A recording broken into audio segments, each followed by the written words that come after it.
In today's Apple Numbers Spreadsheet demonstration, I'm going to show you how to sum a column or cells within the spreadsheet. Now here we have a very basic sales spreadsheet. Now let's say we want to total all of January's sales, and we want the total to be here in B8. So what you want to do is you want to click into B8 cell, and now with the cell highlighted, you want to press the equals key, and this will bring up the function box. And now to total all of January's sales, you want to come up to the top here in B2, you want to press and hold in B2 and then move your mouse down throughout the rest of the cells, highlighting all the others, and then let go. And with all the cells you want to add up, you want to press the green tick box or press the return key. And as you can see, all of January's sales are now added up. Now if you change anything within the sales of January, let's change Julie to £500.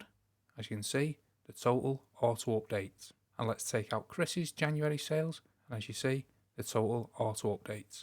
Let's put that back. So let's make these totals a bit neater and put them all into the middle. So what you want to do is come up to Format, Text, and then select Center.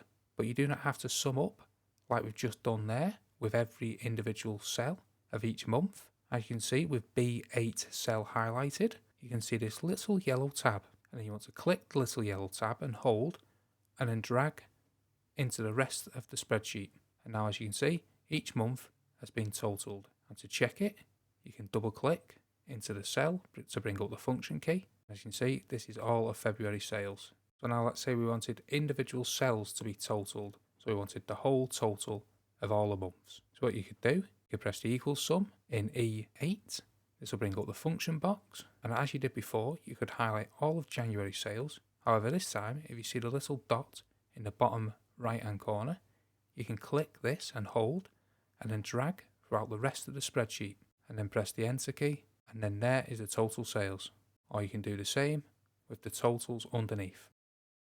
So that's the basics, how to sum a column or cells within Apple Numbers Spreadsheets. Hope you found that useful, and if you did, check out this playlist here